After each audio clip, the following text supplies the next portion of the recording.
for PCF. Today, this presentation is geared to line managers, first level trainers, and the audience, as we're going to talk about later. We have to know our audience. The audience is basically third shift people who are very tired by the time we get to them. So this is the focus of this presentation is basically, it seems frightening and it's the number one fear, public presentation, but if you're really organized and got your balls all lined up in a row, you can do it. Two aspects of a presentation that is integral. You have to be prepared, mentally and physically. You might say physically, should I go exercise? No, you'll see what I mean as we go along.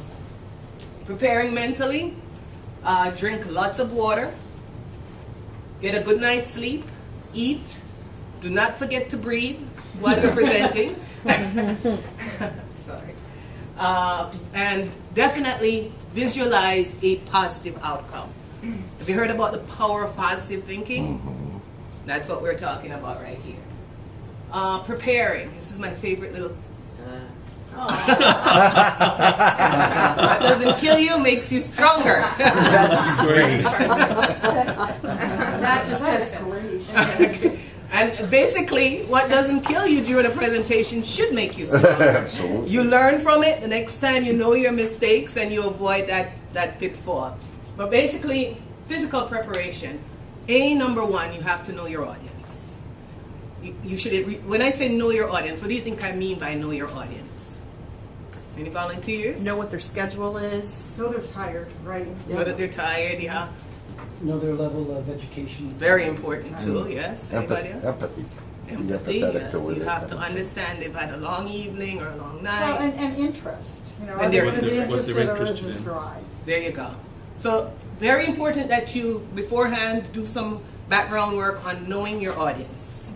You would not go into a room of blue-collar workers, not that there might not be some MBAs among them, and go in with all these pie charts and graphs, especially if they've worked all night. What is this? Why do I care? Is going to be their response to that. Tell relevant, make your introduction short. A lot of us get too caught up in ourselves. In kindergarten, I was awarded so-and-so. Not necessary. Not necessary. You're basically going to tell them who you are, why you are here, and what you hope to do for them today. Tell relevant stories. It's very important. I know I did some research on doing this, and there is a minister called Joel Osteen out of Texas. My buddy. The biggest church in all of America. And this guy, if you listen to him preach, 90% of it is telling relevant stories. Yeah. And that's actually what made him popular.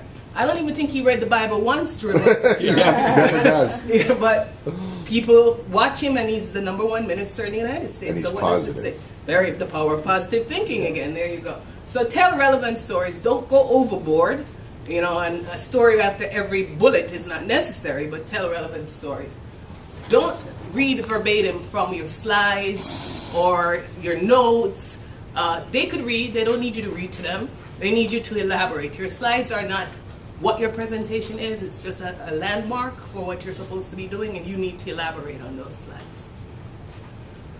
Speak at a moderate pace. I sometimes ask, am I going too fast for you? Is this too slow for you? Just so I can gauge the room. Giving the presentation, all that preparation was for this. Now we're giving the presentation. Thumbs up, positive thinking, first things first when you go in. If you make a mistake, I looked at some of my colleagues earlier today who came up and they made mistakes and they constantly apologize. That's not recommended. If you make a mistake, go on from it. Don't agonize. I'm so sorry, I didn't mean to do that. Half the time they didn't even know you made that mistake. So you just need to continue, be confident, and go on from it.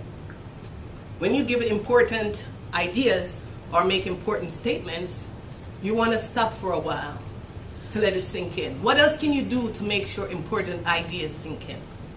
To know that it's sinking in. How do you gauge that? Anybody has any recommendations, suggestions? Ask. Ask. That's the most obvious one. Okay. Give a test afterwards? Okay. Okay. And one of the things that a lot of times out of nervousness, a lot of people neglect to do, but we should always try to be jovial. You're not a clown in a circus, but you want to make the mood light. Don't take yourself too seriously. Don't take the audience to that level of, oh, kind of a deal, because then they'll shut down on you. So you want to have a light moment, smile, joke, laugh as appropriate. With the jokes, again, you need to know your audience, as you can. Some jokes that might not go over right with certain audience. We're So, in HR. there you go. And keep it clean. You definitely keep jokes clean, okay? Politically correct. Basically, I always go into a room and say, my form of presentation is, I have an open forum. While I'm speaking, if you have a question, feel free to put your hand up, feel free to stop me. Don't wait till the end because you might forget, and I'll explain to you what needs to be done. I find that works well, and it also helps you to gauge the crowd. Are they listening? Are they following? Questions are good. That means they're listening to what you're saying. And then end strong. For instance, in this presentation, my end would be, the goal of this presentation was to let you see that once you are prepared, meaning you know your audience, you know your material, and you've prepared it well, and you're very familiar with it, then it's not necessarily a walk in the park, but it's not a nightmare, public speaking. The end.